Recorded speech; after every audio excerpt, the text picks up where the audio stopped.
ప్రభు యేసు రమ్మనుచుండే పాపులనెల్లరినీ, ప్రభు యేసు రమ్మనుచుండే పాపులనెల్లరినీ, వచ్చిన వారికి ప్రభు యేసుండే విశ్రాంతినిచ్చు, వచ్చిన వారికి ప్రభు యేసుండే విశ్రాంతినిచ్చు. ప్రభు యేసు లోకములో మానవులెల్లా ఘోర పాపములు చేసి, లోకములో మానవులెల్లా ఘోర పాపములు చేసి, దేవుని మహిమకు దూరమైపోయిరి, దేవుని మహిమకు దూరమైపోయి మానవుల నీతి. బలో జిందా ఖుదావని యేసు మసీకి జై. ప్రియమైన పడమటి గొల్లగూడెం ప్రజలకు యేసు ప్రభు నామములు మీకు అందరికీ వందనములు. అలాగే మీ గ్రామంకు శుభం కలుగుగాక. మీ అందరము సంతోషంతో ఆనందంతో పాటలు పాడుకుంటూ మీ గ్రామానికి ఎందుకు వచ్చామంటే సిలువ వేయబడిన క్రీస్తును ప్రకటించడానికి. ఆయన ఎవరంటే ఆశ్చర్యకరుడు, ఆలోచనకర్త, నిత్యమైన దేవుడు. ఈ లోకములో ప్రజలు ఎలా ఉన్నారంటే అందరూ పాపంతో ఉన్నారు. నీతిమంతుడు లేడు, ఒక్కడు లేడు. అందరూ పాపం చేసి దేవునికి దూరం అయిపోయారంట. అందుకనే ప్రభువైన యేసుక్రీస్తు ఈ లోకానికి వచ్చాడు. ఎందుకంటే నీలో నాలో అందరిలో పాపం ఉంది. పాపం వల్ల వచ్చు జీతము మరణము. చూడండి, అందరూ రోజు కూలికి వెళ్తారు, జీతం ఉంది. నెల కూలికి వెళ్తారు, జీతం ఉంది. అలాగే సంవత్సరం కూడా కూలికి వెళ్తారు, జీతం ఉంది. అలాగే నీవు చేసినా నేను చేసినా ఎవరు చేసినా ఈ పాపం వల్ల జీతం ఏంటంటే మరణము. కాబట్టి ఈ మరణము పొందేవారు ఎవరైనా కానీ రెండు మార్గాలకు వెళ్ళాలి. ఒకటి పరలోకము, ఒకటి నరకము. కాబట్టి చాలా మంది అంటాం స్వర్గం అంటాము. కాబట్టి పాపులు ఎవరైనా కానీ పరలోకముకు వాళ్ళకి అర్హత లేదు. కాబట్టి ఒకవేళ పరలోకం వెళ్ళాలంటే ఎవరిని విశ్వసించాలంటే ప్రభువైన యేసుక్రీస్తుని విశ్వసించాలి. కాబట్టి ఇది రక్షణ సువార్త. నేనే మార్గమును, సత్యమును, జీవమును. నిజముగా మరి నువ్వు నేను మనలో జీవం లేదు. మనందరము పాపం వల్ల మనము నరకానికి పాత్రులమే. ఆయన యేసు ప్రభు నిన్ను ప్రేమించాడు. మరి యేసు ప్రభు నా కొరకు ఏం చేశారని మీరు అనొచ్చు. చూడండి, నీ కొరకు నా కొరకు మన యొక్క చేతులతో చేసిన పాపాల వల్ల ఆయన చేతులకి సిలువేయబడింది. అలాగే చూసుకుంటే కాళ్ళతో చేసిన పాపాల వల్ల ఆయన కాళ్ళకి సిలువేయబడింది. నీ యొక్క ఆలోచనలు, తలంపులు, నీ నోరు, నీ నాలుక అన్ని పాపంతో కూడుకున్నాయి. అందుకునే ఆయన నీ కొరకు నా కొరకు ముళ్ళ కిరీటం పెట్టించుకున్నాడు. చూడండి, హృదయం అంట మోసకరమైనది, ఘోరమైన వ్యాధి గలది. దాన్ని గ్రహించోడు ఎవరంటే ఎవరూ గ్రహిస్తలే. నిజంగా తండ్రిని మోసం చేయొచ్చు, అమ్మను మోసం చేయొచ్చు, అందరిని మోసం చేయొచ్చు. అలాగే నిన్ను కూడా మోసం చేసేది ఏంటంటే నీ హృదయమే. ఏ రక్తం మానవుణ్ణి పరిశుద్ధ పరచదు కానీ ఒక్క రక్తమే. ఆయనే నిష్కలంకుడు, నిర్దోషి. అందుకునే రక్తము ప్రతి పాపము నుండి మనల్ని పవిత్రపరుస్తుంట. ఇలా గమనించండి. ఇంకా మీరు ఎక్కువగా తెలుసుకోవాలని ఆశపడితే మేము అదే పత్రికలు తీసుకుని మా సహోదరులు వచ్చుచున్నారు. తీసుకోండి, అవి మీకు ఉచితంగా ఇవ్వబడుతున్నాయి. చదవండి, ప్రభుని గురించి తెలుసుకోండి. మీ మధ్య దేవుని మందిరం కూడా ఉంది, అక్కడ దేవుని సేవకులు వెళ్ళుచున్నారు. దయచేసి ఇంకెక్కువగా తెలుసుకున్నట్టుగా ఆ స్థలంలోకి రావాల్సిందిగా మనవి చేస్తున్నా. పరిహరింపబడును వారి ధన్యులు పరలోకములో నిశ్చయముగా, వారి ధన్యులు పరలోకములో నిశ్చయముగా. ప్రభు యేసు రమ్మనుచుండే పాపులనెల్లరినీ, ప్రభు యేసు రమ్మనుచుండే పాపులనెల్లరినీ, వచ్చిన వారికి ప్రభు యేసుండే విశ్రాంతినిచ్చు. ఇందులో మేము చెప్పేటువంటి యొక్క మాటలు మనకి ప్రయోజనకరంగా ఉన్నట్టుగా మీకు ఇప్పుడు అగుపించవు.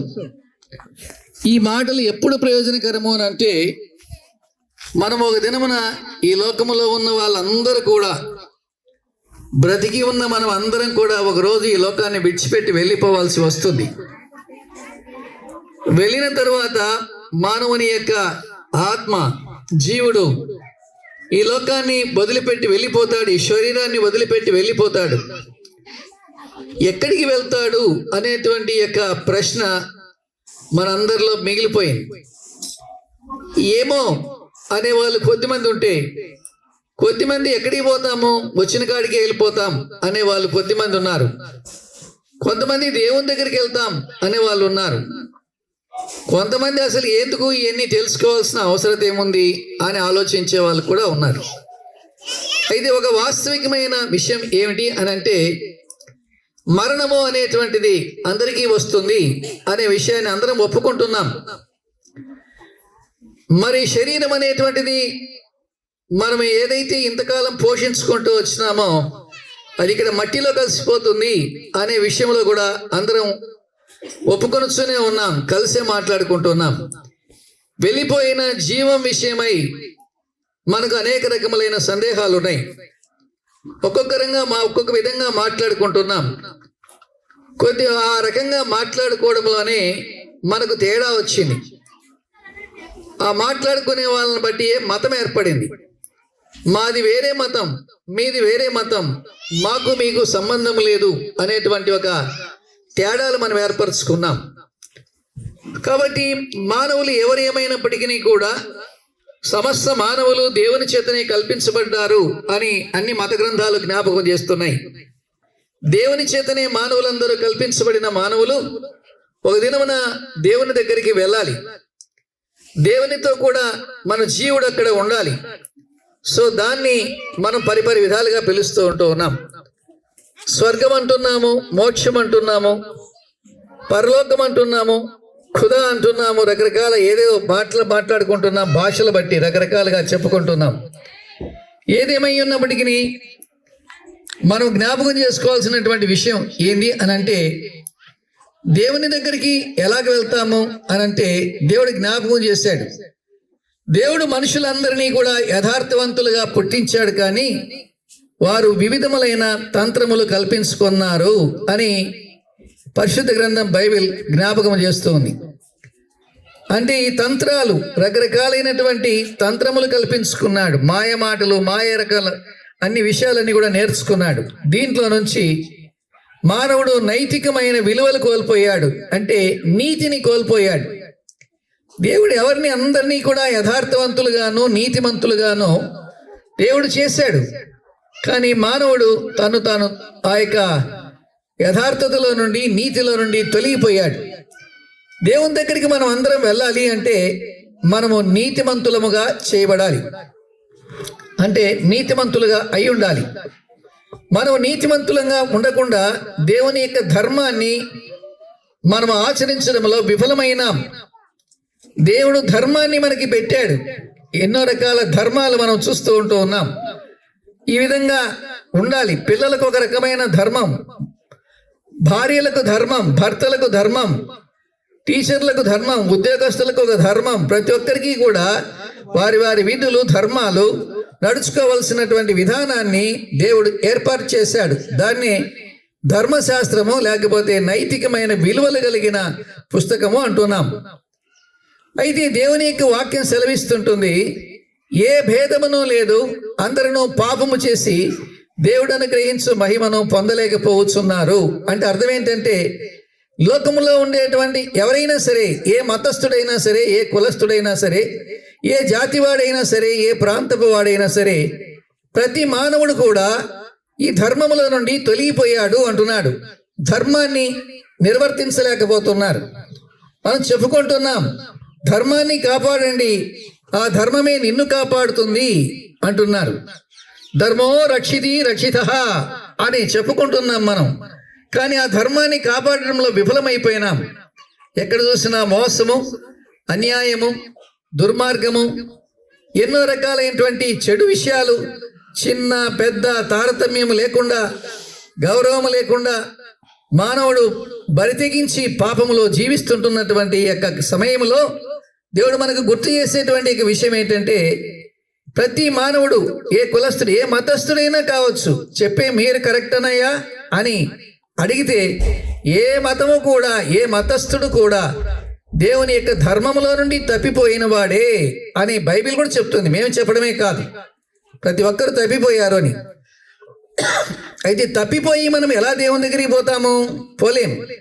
కాబట్టి తప్పిపోయినటువంటి మనమందరం కూడా తిరిగి నీతిమంతులుగా తీర్చబడాలి, నీతిమంతులుగా చేయబడాలి. అప్పుడే మనం దేవుని దగ్గరికి వెళ్ళగలం. అందుకే మనం నీతిమంతులం అవ్వాలి అనుకొని మన సొంత ప్రయత్నాలు చేస్తూ ఉన్నాం.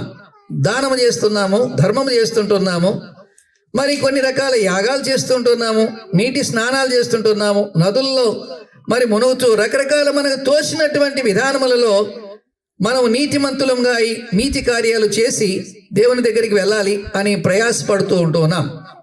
అయితే దేవుడు చెప్పాడు, ప్రయాసపడి భారమును మోయిచున్న వారులారా నా యొద్దకు రండి, నేను మీకు విశ్రాంతి కలగజేస్తాను అన్నాడు. మీరు ప్రయాసపడుతున్నారు, ఈ భారమునంతటినీ మోస్తున్నారు, ఎన్నో ప్రాంతాలకు వెళ్తున్నారు, ఎన్నో తీర్థయాత్రలు చేస్తున్నారు, దేవస్థానాలకు వెళుతుంటున్నారు, ఎన్నో నీతి కార్యాలు చేసే ప్రయత్నంలో ఉన్నారు. ఆ భారం ద్వారా మీరు ఎంతో భారం పడుతున్నారు, ఖర్చు పెడుతున్నారు, ఎంతో ప్రయాసపడి పైకి వెళుతుంటున్నారు, ఎంతో దూరం నడుస్తుంటున్నారు. కానీ మీకు విశ్రాంతి దొరకడం లేదు, మీకు నెమ్మది దొరకడం లేదు, మీకు సమాధానము దొరకడం లేదు అని జ్ఞాపకం చేస్తూ ఉంటున్నాడు. అయితే దేవుడు ఒక నీతి విధానాన్ని జ్ఞాపకం చేశాడు. మానవులు ప్రయత్నం చేస్తూనే ఉన్నారు. ఒక చిన్న విషయం మీకు చెప్తాను. కొన్ని వందల సంవత్సరాలుగా, వేల సంవత్సరాలుగా మానవుడు ఒక విషయాన్ని మానుకోవాలని ప్రయత్నం చేస్తున్నాడు. ఎవరైనా ఏదైనా, మన చిన్న పిల్లవాడు అబద్ధం చెబితే కూడా, ఎందుకురా అబద్ధం చెప్తున్నావు బుద్ధి లేనోడా అంటున్నాం. అంటే అర్థం ఏంటంటే అబద్ధము తప్పు అని మనకు తెలుసు, కానీ అబద్ధం ఆడని మానవుడు భూమి మీద ఒక్కడు కూడా లేడు. ప్రతి మానవుడు అబద్ధం ఆడుతూనే ఉన్నాడు. అంటే ధర్మ విరుద్ధంగా నడుచుకుంటున్నాడు, అంటే నైతికంగా పడిపోయాడు, నీతిమంతుడు కాలేదు, పాపము చేశాడు అని అర్థం. కాబట్టి అందరు పాపంలోనే ఉన్నారు. అయితే ఈ పాపములో ఉన్నటువంటి మానవులు అందరూ కూడా నరకానికి వెళ్ళాల్సిందేనా? దేవుని దగ్గరికి వెళ్ళకపోతే మానవుడు, నరకము అంటే అగ్నిగుండం, భయంకరమైన వేదనకరమైన స్థలం, అందరూ అక్కడికి పోవాల్సిందేనా? అన్ని మతస్థులు అక్కడికి పోవాల్సిందేనా? కాదు. దేవుడు అన్యాయస్తుడేమి కాదు. చేయలేని పని చేసి మీరు ఇది చేసుకుంటేనే మీ నా దగ్గరికి రండి అంటే దేవుడు మోసం చేసిన వాడు అవుతాడు. దేవుడు మోసం చేయలే. అందుకనే ఆయన చెప్పాడు, దేవుడు ఒక నీతిని పెట్టాడు. అదేంటి అని అంటే, అది మానవులందరూ కూడా నీతిమంతులుగా తీర్చబడడానికి ఒక విధానాన్ని ఆయన ఏర్పాటు చేశాడు. ఏంటి అని అంటే, యేసుక్రీస్తునందలి విశ్వాసము ద్వారా మానవుడు దేవుని కృపచేత నీతిమంతులుగా తీర్చబడేటువంటి ఒక విధానాన్ని ఆయన ఏర్పాటు చేశాడు. ఆ ఏర్పాటులో ఏమిటి అని అంటే, దేవుడే 2000 సంవత్సరములకు పూర్వము ఆయన ఈ లోకానికి వచ్చాడు. భూమి మీద ఆయన 33.5 సంవత్సరాల కాలము జీవించాడు. ఆయన పాపము లేని పరిశుద్ధుడిగా ఈ లోకంలో జీవించాడు. జీవించి మనందరి పాపాన్ని ఆయన మీద వేసుకున్నాడు. తాను పాపము చేయకపోయినప్పటికీ మన పాపాన్ని బట్టి ఆయన శిక్ష పొందాడు. ఆయన చేతుల్లో మేకులు కొట్టారు, ఆయన కాళ్ళలో మేకులు కొట్టారు, తలలో ముళ్ళ కిరీటం పెట్టారు, పక్కలో బల్లెపోటు పొడిచారు. ఆయన రక్తమునంతటినీ కార్చాడు. ఆ రక్తములో మానవునికి పాప క్షమాపణ ఉంది అని చెప్పాడు. యేసు రక్తము ప్రతి పాపము నుండి మనలను కడిగి పవిత్రులుగా చేయును అని బైబిల్ గ్రంథం జ్ఞాపకం చేస్తుంది. ఎవరిని పవిత్రులుగా చేస్తుంది అని అంటే, మన పాపములను మనము ఒప్పుకొనిన ఎడల ఆయన నమ్మదగిన వాడు, నీతిమంతుడు గనుక ఆయన సమస్తమైన దుర్నీతి నుండి మనను పవిత్రులుగా చేస్తుంది అని రాయబడింది. కాబట్టి ఈ దుర్నీతి, నీతి లేనటువంటి విషయాలు, నీతి లేని జీవితం, దుర్నీతి అంటే అనైతికమైన విషయాలు ఇప్పుడు మనం చూస్తూ ఉంటున్నాం. చిన్న లేదు, పెద్ద లేదు, ఎవరెవరితో వెళ్తున్నారో తెలియదు. వావి వరుసలు లేనటువంటి యొక్క సమాజంలో మనం ఎన్నో పాపాలు చూస్తూ ఉన్నాం. వీటన్నిటిని బట్టి మానవుడు ఈ అనైతికమైనటువంటి విషయములను బట్టి శిక్ష పొందవలసిన అవసరత ఉన్నది. సో అందుకోసమని దేవుడు ఆయన ఒక విషయాన్ని జ్ఞాపకం చేస్తూ ఉన్నాడు. మానవునికి విశ్వాసము ద్వారా, అంటే యేసు ప్రభు దేవాది దేవుడు ఆయన ఈ లోకానికి మానవ అవతారంలో వచ్చాడు. నా పాపములన్నింటినీ కూడా ఆయన మీద వేసుకున్నాడు. నా శిక్ష ఆయన భరించాడు. నేను పొందవలసిన శిక్షను బట్టి ఆయన రక్తము కార్చాడు. నా కొరకై చనిపోయాడు. ఆయన దేవుడు కనుక సమాధి చేయబడి తిరిగి 3వ దినమున లేచాడు అని విశ్వసించినటువంటి వారికి, విశ్వాసం కలిగినటువంటి వారిని నేను కృప ద్వారా నీతిమంతులుగా తీరుస్తాను అన్నాడు. నీతిమంతులుగా ఎంచుతాను అన్నాడు. ఆ వ్యక్తి నీతిమంతులుగా తీర్చబడి ఆయన చనిపోయిన తరువాత దేవుని దగ్గరికి వెళ్తాడు. ఇందులో నీవు నేను చేసే పని ఏమి లేదు, ఒక్కటే పని చేయాలి. నీతిమంతులుగా మనం తీర్చబడాలి అని అంటే యేసుక్రీస్తు ఈ లోకానికి వచ్చాడని, ఆయన ఒక్కడే దేవుడని, ఆయన మన శిక్ష తాను భరించాడని, నాకు శిక్ష లేదు అని, కాబట్టి ఆయన నా పాప శిక్ష నిమిత్తమే సిలువలో రక్తం కార్చాడని, చనిపోయాడు, సమాధి చేయబడి తిరిగి లేచినాడని వ్యక్తిగతంగా నీ హృదయంలో విశ్వసించాలి, నోటితో ఒప్పుకోవాలి. అప్పుడు నీవు నీతిమంతుడుగా తీర్చబడతావు. నీవు చనిపోయినట్టయితే నీవు నీతిమంతుడిగా తీర్చబడి దేవుని రాజ్యానికి వెళ్తావు. దేవునితో కూడా ఉండడానికి దేవుడు నీకు మరి ఆ మార్గాన్ని ఆయన మరి ఏర్పాటు చేశాడు. అందుకని యేసు ప్రభువు వారు ఈ లోకంలో ఉన్నప్పుడు ఒక మాట చెప్పాడు, నేనే మార్గం, నేనే సత్యం, నేనే జీవం, నా ద్వారానే తప్ప ఎవడు తండ్రి యొద్దకు రాడు, అనగా దేవుని యొద్దకు రాడు అని చెప్పాడు. కాబట్టి ఈ లోకంలో దేవుని దగ్గరికి వెళ్ళడానికి ఒకే ఒక మార్గం ఉంది. చాలా మంది అనుకుంటారు మీరంతా అట్టొస్తారు, మేమంతా ఇటొస్తాం. అయ్యా, మార్గాలు దేవుని దగ్గరికి ఉండేది మాత్రం ఒక్కటే ఉంది. మనం లోకంలో ఎన్నో మార్గాలు ఏర్పరచుకున్నాము కనుకని మీ మార్గం వేరు, మా మార్గం వేరు, మీ విధానం వేరు, మా విధానం వేరు అనుకుంటున్నాం. ఎవరి మార్గాలు వేరైనప్పటికీ దేవుని దగ్గరికి వెళ్ళేటువంటి మార్గం ఒకే ఒక మార్గం. ఆ మార్గం యేసుక్రీస్తునందలి విశ్వాసం వలన కలిగినటువంటి మార్గం, వేరే మార్గం లేదు. కాబట్టి ఈ మార్గాన్ని మరి మనం అందరం కూడా తెలుసుకోవాల్సిన వారంగా ఉన్నాం. తెలుసుకొని యేసు ప్రభు మన కొరకు చేసినటువంటి ఆ శిలువ కార్యాన్ని మనం అందరము అంగీకరించవలసిన వాళ్ళంగా ఉన్నాం. అంగీకరించిన వాళ్ళు నీతిమంతులుగా తీర్చబడి దేవుని రాజ్యానికి, లేకపోతే దేవుడు ఉండే స్థలానికి వెళ్ళడానికి మరి అర్హతను పొందుతాడు. లేని ఎడల మానవుడు వెళ్ళవలసినటువంటి స్థలము అంటే నీతిమంతుడు కాక అనైతిమంతుడుగాను, ధర్మాన్ని కోల్పోయి పాపములో మరణించినటువంటి వ్యక్తి వెళ్ళేటువంటి స్థలము మరి నరకము అంటారు, అగ్నిగుండం. అక్కడ నిత్యాగ్ని ఉంటుంది. ఆ అగ్ని ఆరిపోదు. ఒక రోజు కాదు, 2 రోజులు కాదు, యుగాయుగములో అగ్ని మండుతూనే ఉంటుంది. ఆ అగ్నిగుండములో వేయబడినటువంటి మనం ఏదో చనిపోతే 2 దినాల తర్వాతనో గంట తర్వాతనో ప్రాణం పోతుంది అనుకుంటే కాదు. మానవుని యొక్క జీవనికి మరి యుగాయుగములు ఉంటాడు, కాలుతూనే ఉంటాడు. నిత్యాగ్నిలో భయంకరమైన వేదనను అనుభవిస్తూ యుగయుగములో మానవుడు అక్కడ ఉండాలి. అట్టి భయంకరమైన వేదనకరమైన స్థలానికి వెళ్లకుండా నిమిత్తము దేవుడు మీరు సర్వలోకానికి వెళ్ళండి, సర్వ సృష్టికి సువార్త చెప్పండి అని చెప్పాడు. ఈ కారణాన్ని బట్టియే మేము ఈ గ్రామానికి వచ్చినాం. దీన్ని సువార్త అంటారు, మంచి శుభవర్తమానం అంటారు. కాబట్టి ఈ శుభవర్తమానాన్ని అంగీకరించినటువంటి వారి హృదయములలో వెలుగు ప్రకాశించి సజీవుడైన దేవుని యందు విశ్వాసం ఉంచి వారు మోక్షానికి వెళ్ళడానికి, దేవుని దగ్గరికి ముక్తి పొందుకోవడానికి కారణమవుతుంది. ఈ లోకంలో నుండి విముక్తి దొరుకుతుంది, అక్కడ ముక్తి దొరుకుతుంది, దేవునితో కూడా ఉండే భాగ్యం నీకు లభిస్తుంది. అలాగూ నీ మారు మనసు పొంది, అంటే మనసు మార్చుకోవాలి, నువ్వు చేయాల్సిన పని ఏమి లేదు. చాలా మంది మతం మారుస్తున్నారు, కాదు, మతం మార్చుకోవద్దు, మనసు మార్చుకో.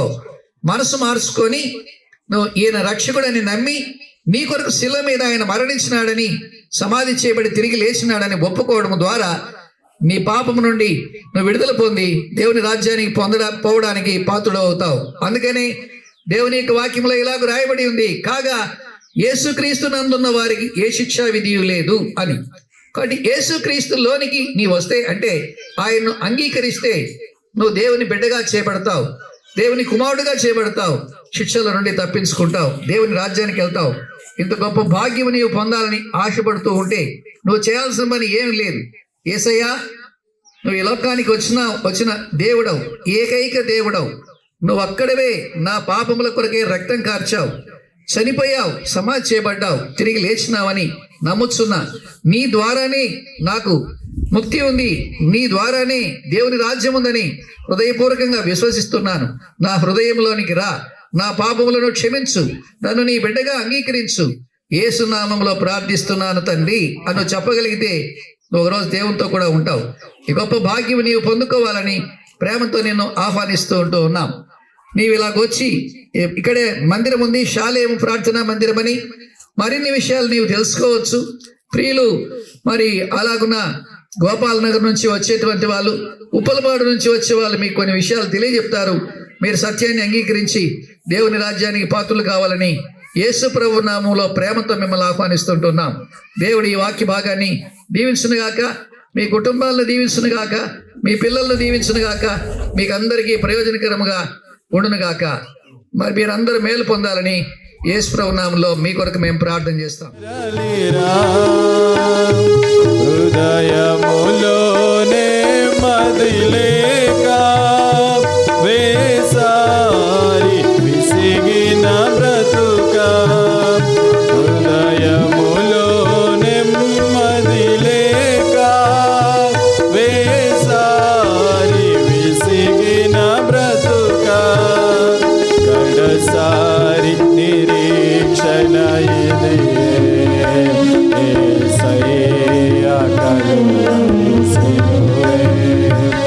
కడసారి నిరీక్షణ ఇదే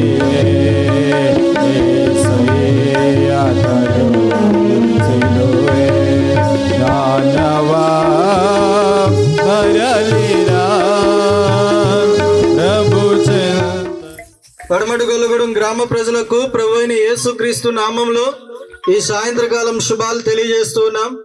ప్రభు యొక్క మహాకృపను బట్టి ఈ దినం ఈ రీతిగా మీ మధ్యకు రావడానికి ప్రభు సహాయం చేశారు. ప్రియులారా, మరి ఈరోజు మేము మీ మధ్యకు వచ్చి మేము ప్రకటించే మాటలు సువర్తమానం ఏమై ఉన్నది అని అంటే, ప్రభు అయిన యేసుక్రీస్తు వారు ఆయన ఎవరు అని దేవుని యొక్క వాక్యముల నుంచి మనం చూసినట్లయితే ఆయన దేవుడై ఉంటూ ఉన్నాడు. తర్వాత ఆయన దేవుడై ఉండి మనకు తనను తాను బయలుపరుచుకుంటూ వచ్చినాడు. అందుకే బైబిల్లో ఒక మాట రాస్తుంది, యేసుక్రీస్తు అందరికీ ప్రభు, ఆయన కొద్ది మందికి కాదు అందరికీ ప్రభు.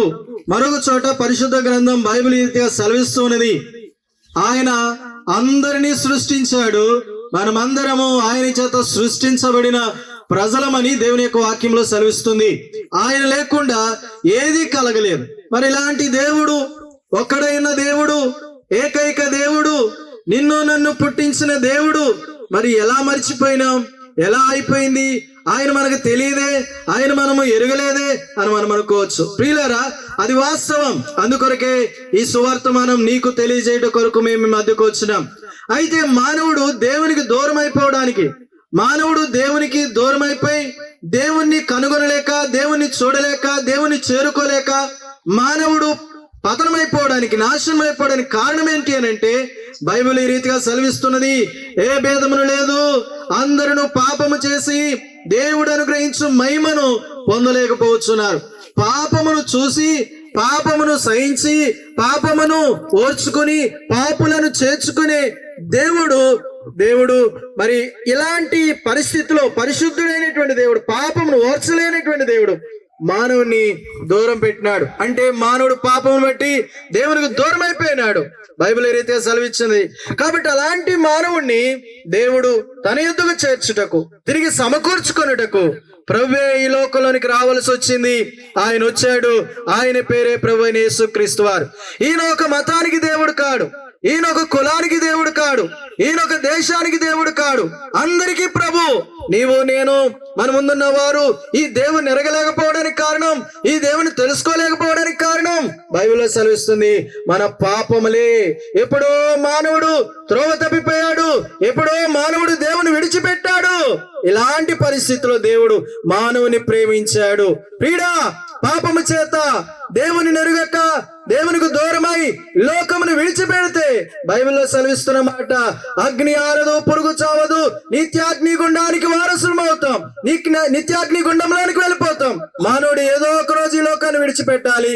ఏదో ఒక రోజు మానవుడు ఈ లోకాన్ని విడిచిపెట్టిన తర్వాత మానవుడు వెళ్లే మార్గాలు రెండు ఉన్నాయని బైబిల్ సెలవిస్తుంది. ఈ లోకంలో మరణించేది శరీరం మాత్రమే, కానీ ఆత్మ దేవుని దగ్గరికి వెళ్తుంది. అక్కడికి వెళ్ళినటువంటి ఆత్మకు యుగ యుగాలు జీవితం ఉన్నది. ఆ ఆత్మ చనిపోదు. అయితే మానవుడు దేవుని ఎరగకపోతే, పాపంతోనే మరణిస్తే, పాపం వల్ల వచ్చి జీవితమైన మరణం నిత్య అగ్నిగుండానికి వెళ్ళిపోతాడు. కాబట్టి అలాంటి పరిస్థితుల్లో ఉన్నటువంటి మానవుణ్ణి దేవుడు ప్రేమించాడు. ఆయన ప్రేమ గొప్పది. ప్రియుడా, ఆలోచించి ఆయన ప్రేమించినాడు కాబట్టి పరలోకమును విడిచి ఆయన భూమి మీదకి వచ్చి నీ కొరకు నా కొరకు ప్రాణం పెట్టాడు. ఆ దేవాతి దేవుడు ప్రాణం పెట్టి ఆయన విశ్వాసం ఉంచి ఆయన దగ్గరకు వచ్చి మన పాపములు ఒప్పుకుంటే ఆయన ఉచితంగా రక్షిస్తానంటున్నాడు, పరలోక రాజ్యం చేరుస్తానన్నాడు. ప్రియుడా, జ్ఞాపకం చేసుకో, నువ్వెవరైనా సరే, నువ్వు ఏ స్థితిలో ఉన్నా సరే ప్రభు నిన్ను ప్రేమించుచున్నాడు. ఈ రోజు నువ్వు ఆలోచించే దేవుని నెరుగక దేవునికి దూరమై పాపముతోనే ఈ జీవితాన్ని కొనసాగించి ఆఖరికి పాపముతోనే ఈ లోకమును విడిచిపెడతావా, లేకపోతే పాపం నుంచి విడుదల పొంది రక్షించబడి పరలోకమునకు వారసుడు అవుతూ దేవుని యొద్దకు వచ్చి దేవుని నమ్ముకుని ఈ లోకాన్ని విడిచిపెడతావా? ఎంత డబ్బున్నా, ఎంత జ్ఞానమున్నా, ఎన్ని డిగ్రీలున్నా, ఎంత పని చేసినా, మనకెంత పేరు ప్రఖ్యాతులున్నా, ఈ లోకంలో ఏ కష్టము తెలియకపోయినా ఏ రోజైనా మానవుడు మరణించాల్సింది. కాబట్టి నీ గమ్యస్థానం ఏంటి? పాపంతో మరణిస్తే నరకం ఉంది, పాపములు క్షమించబడితే పరలోకం ఉంది. నీ పాపముల కొరకే ప్రభువైన యేసుక్రీస్తు వారి లోకంలోనికి వచ్చారు. నీ పాపముల కొరకే ప్రభువైన యేసుక్రీస్తు వారి లోకంలోనికి వచ్చి మరణించారు. ఆయనకు నువ్వు చెప్పలే, కానీ ఆయన నిన్ను ప్రేమించాడు. ప్రియుడా, ఎంత ప్రేమ గల దేవుడు ఈ రోజు ఈ సువార్త ద్వారా నిన్ను పిలుచుచున్నాడు. మరి ఈ సమయం మందైనా ఎరుగుతావా, గుర్తిస్తావా? ఈయన ఒక జాతికి దేవుడు కాదు, ఈయన యేసుక్రీస్తు అందరికి ప్రభు అయి ఉన్నాడు. ఈయన గురించిన సంగతులు, ఈ దేవాదేవుని గురించిన సంగతులు ఇంకా అనేకములు ఉన్నాయి. మరి మీ దగ్గరికి మా ప్రియులు కొన్ని కరపత్రికలు తీసుకొస్తున్నారు, దయచేసి చదవండి, దాంట్లో ఉన్న సంగతులు గుర్తించండి. తర్వాత మీ మధ్యనే దేవుని మందిరం ఉంది, షాలేం ప్రార్థన మందిరం, దేవుని సేవకులు వస్తున్నారు. కాబట్టి కొద్ది సంవత్సరాల నుంచి మీ మధ్య పరిచయం జరుగుతుంది, అది మీరు ఎరుగుదురు. మరి ఎక్కువగా తెలుసుకుని దేవునికి దగ్గరై రక్షించబడి పరలోకం చేరాలని ప్రభుపేట మనం చేస్తున్నాం. మీ అందరి కొరకు మేము వెళ్లే ముందు ప్రార్థన చేస్తాం. ప్రభు చింతకు చేరవా